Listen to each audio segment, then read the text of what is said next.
Welcome to The Bottom Line, where we examine trending and important news. Let's dive into this week's episode.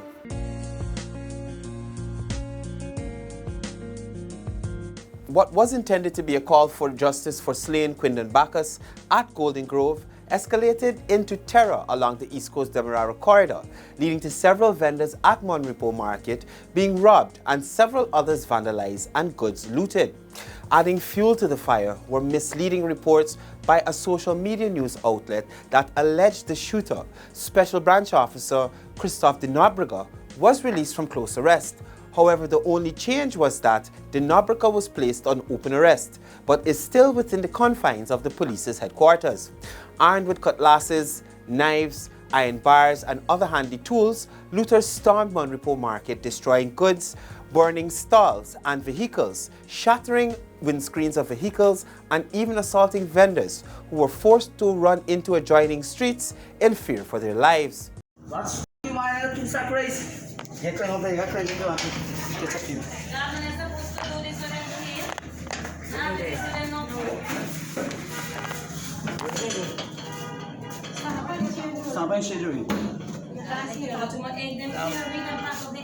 After looters made off with fruits, vegetables, clothing, shoes, and other articles which were being sold in the makeshift markets, vendors were left counting their losses, which amounted to millions of dollars. I spent some time at Mon Repo Market speaking with vendors who were affected.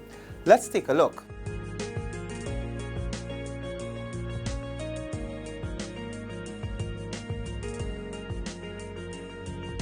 I was not involved. I had to run for my life. They took everything. Those are some of the comments I received from vendors and patrons of the Mon Repo Market. Earlier this week, hundreds of persons descended on the Mon Repo Market claiming to be protesting for justice for Quindon Bacchus. However, they came here robbing, looting, and burning indiscriminately.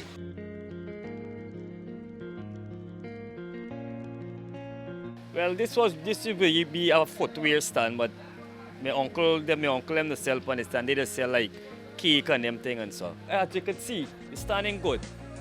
So you're looking at what the girl last your glass case and whatsoever and thing. So you're looking at near 200,000 something like that. Because I would everything raised. I do construction work, so I can tell you exactly what's going on.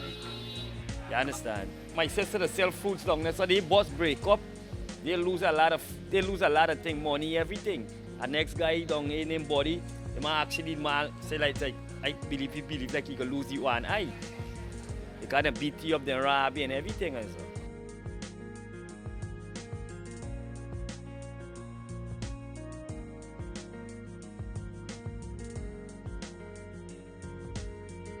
So I'm here talking with Om, a vendor at Mon Repo Market. Now, Om has been vending here at this market since he was a little boy. Om, tell us a bit about what took place yesterday. You were out here vending as normal. What happened when the rioters came and the looting started? Well, the first thing when the rioters came, the police them come and ask everybody to remove on the stall to be packed up. And XYZ, some of them said they don't frighten. I've been speaking honest to everybody, but I'm not victimized the police or whosoever. They said they don't want to pack up because they have nothing to be afraid. Okay, the police tell them, say, okay, it's your responsibility. If anything wrong to you, nothing we cannot do. A couple of minutes after, we see a guy with some motorbike there. They came up and started backing in front there. And after they come up, then another second after that, everybody remove. And then you see them make one rush in. And after the start rush, everybody decide to move from the stall. They come and start loot. This is not a protest, you call it. This is loot. So they were taking greens. I'm thinking. Not in the loan. So what were they looting? They loot everything. They're beating people on the road. The streets were walking. They burn up the man boss. A poor man ain't got nothing to get. They burn up the bus. They beat up the broke up the car. Right, robbing people, innocent people who don't know nothing. You call it a protest? It's not a protest.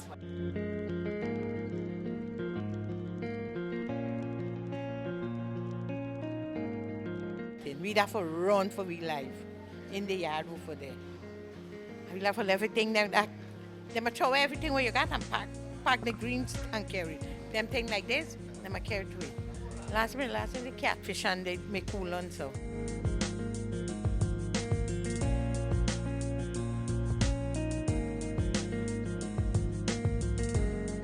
The bike man and pull up and they take away all my money. They take what I want and I leave what I want. So I can't do anything. I just run and leave the stand.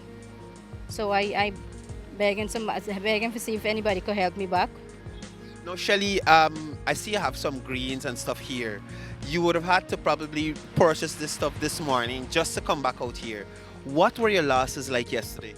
Well, yesterday my losses is actually over 100,000 because normally I just take trust load and sell and then I just pay. So this morning I couldn't get any money to pay people. I had to go and take more.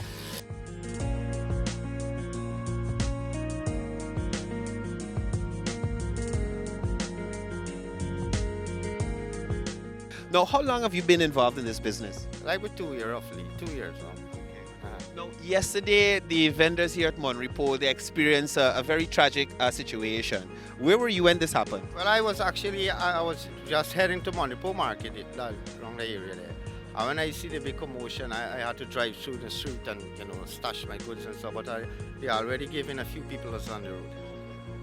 So, we've been talking, and you as a supplier of banana, you've been helping some of the vendors, giving them some more credit so that they could come out here and continue to make a daily living.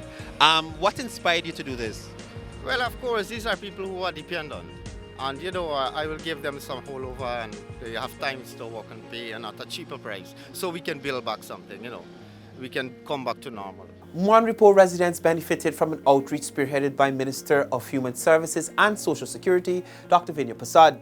The minister had assured residents that the ministry will offer its services to those in need, especially after the pandemonium that broke out during the protest which turned violent at Mon Repo Market.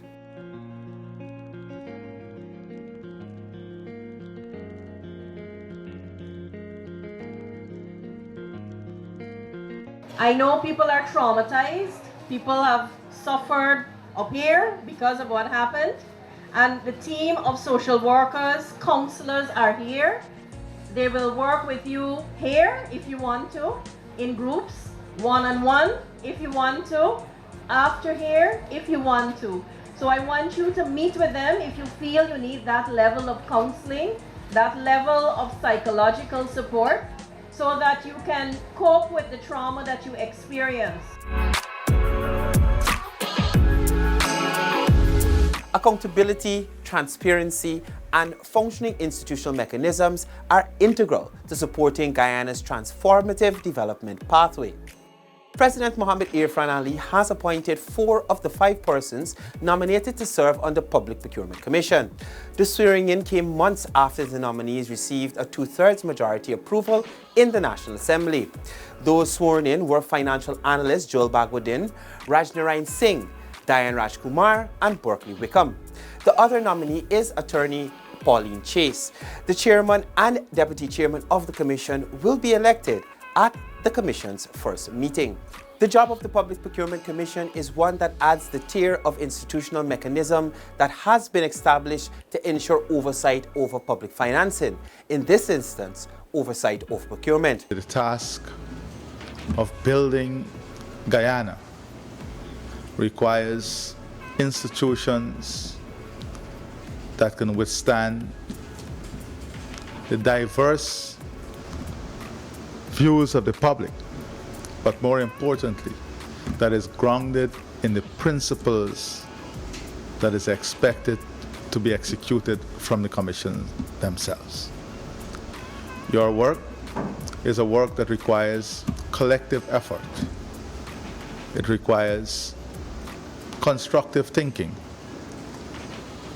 in advancing the mandate. The combined knowledge and diverse expertise of the members of the Commission will add value to the Commission's work and will bring the necessary benefits to the country and to government systems as government's work progresses on enhancing and building a stronger framework through which Guyana will transform and develop. Residents of Sophia Georgetown benefited from government's $250,000 business grant. This is a part of the PPPC's manifesto promise to ensure Guyanese across the country have access to business opportunities. The grant was distributed at the Sophia Exhibition Center and was spearheaded by the Ministry of Local Government and Regional Development. The money will enable residents to start or expand their businesses. You know, you have to have ambition to spend this money. And don't look at the amount, but look at what it can do. And so we hope that you are going to put it to good use. Soon, training opportunities will be accessible to Sophia residents. This will include techniques and principles of establishing, sustaining, and growing their small businesses. Our intention is that we will work with you to enable you to grow, to empower you, to make you move from one stage to the other, upward, and to move so progressively over the next few years. It was suggested that persons starting or expanding their business should employ persons from their community to ensure that citizens have an opportunity to earn a living and at the same time contribute to the country's development. Prime Minister Brigadier Retired the Honourable Mark Phillips addressed the family of Quindon Bacchus during a visit to Golden Grove on the east coast of Demerara and promised that justice would be served. The Prime Minister visited several communities including Mon Repo, calling for Guyana to heal and said it is time to have a progressive talk on moving forward. During his walkabout, the Prime Minister visited the church and small business owners along the roadway and the Golden Grove Nabakalis Haslington Community Centre, where he listened to concerns of residents. The Prime Minister was adamant that no Guyanese would be discriminated against under his watch, even sharing his mobile number with the audience so that they can have open discussions with him if they feel discriminated against. Noting that the engagement between residents and himself is just the beginning. The meeting served as a part of government's continuous effort to address riotous action that resulted in looting, bodily injuries and damage to vehicles. His Excellency Dr. Mohamed Irfan Ali is in Suriname attending the 43rd regular meeting of the heads of government of the Caribbean community, CARICOM. The meeting is slated to begin on July 3 and conclude on July 5 in Paramaribo, Suriname. The President is accompanied by Minister of Foreign Affairs and International Cooperation, the Honorable Hugh Todd, Ambassador to CARICOM and Director of the Department of Americas in the Ministry of Foreign Affairs, Ambassador George Talbot, Director General in the Ministry of Agriculture, Mr. Mandalal Ramraj, and Director of Local Content Secretariat in the Ministry of Natural Resources, Mr. Martin Pertab. Over the 3 days, the heads of government are expected to discuss issues such as advancing CARICOM's agri-food systems, climate finance, security, and matters that arose from the 49th meeting of the Caribbean community. The meeting is also expected to have an update on the COVID-19 pandemic and other emerging health issues. The leaders of CARICOM will also receive updates on border issues between Belize and Guatemala and Guyana and Venezuela. The regional leaders are expected to ratify a number of decisions, issue a communique, and select a date for their next summit, which will be held in the Bahamas. Residents and members of the Victoria Community Development Council benefited from a capacity building workshop at the Victoria Primary School, East Coast, Demerara.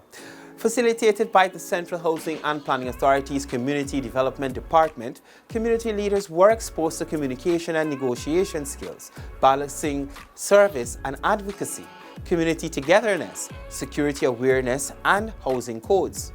Minister within the Ministry of Housing and Water, the Honourable Susan Rodriguez, spoke of government's policy regarding community collaboration and engagement, as well as the importance of empowering community leaders to be more effective in the execution of their duties. While the PPPC administration is keen on ensuring that all its programs and policies reach every community, it was underscored that the community partnership is important to ensuring that this is realized. Every day people approach you and people have questions and they want answers and they want to understand how things are being done, well, what's going to happen in my community, and and you must have that information for them, because we can't be everywhere every day. The president can't be everywhere every day, the ministers can't be everywhere every day. But anytime that we can be out, anytime we have an invitation to respond to, or wherever we're taking a program or a project, we are going to make ourselves available to come into communities, to work with people, because we have to do this together. Commissioner of the Guyana Lands and Survey Commission, Enrique Moniz, was also in attendance and provided insight into issues of land management and how persons can regularize lands or apply for state-owned lands. Director of Community Development at CHPA, Gladwin Charles, Deputy Director Donnell Best Bascom, and Chairman of the Haslington Grove Neighborhood Democratic Council, Carlotta De Jesus, were also in attendance. The training workshop comes after the Community Development Council approached the Ministry for assistance in training and to be registered under the Community-Based Employment Stimulation Project, which seeks to create jobs for persons in vulnerable communities. The gas energy project transcends the provision of energy and is linked to numerous benefits for all Guyanese.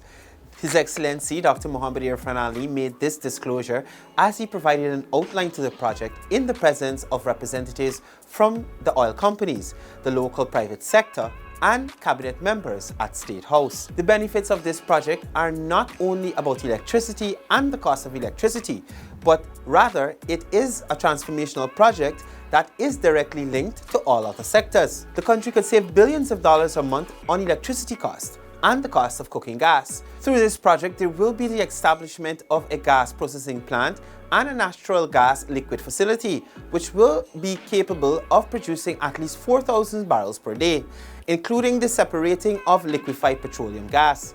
Approximately 220,000 households are currently on the Guyana Power and Light grid, with the power company earning almost $40 billion in revenue. The establishment of the project would cut revenue in half, returning approximately $20 billion into the pockets of Guyanese. President Ali further explained that the project will fit neatly into the 7-pillar transformational agenda which the PPPC government has embarked on. These pillars are infrastructure, technology, services encompassing health, education and economics, energy security, food security, and mental transformation. We need to have a mental transformation in our society, because the scale of what we are doing is completely different from the way we think. From a business operational perspective, the scale is different from what we have imagined. The mental transformation talks about critical thinking and not this type of straight line analysis, and as I normally say, the word that I use a lot these days, the gaffing scenarios. Through this project, the PPPC government will fulfill several manifesto commitments under energy, including the provision of affordable, stable, and reliable energy, a mix of energy sources, increased electricity production to 400 megawatts, and the reduction of cost of energy to consumers. And that's the bottom line.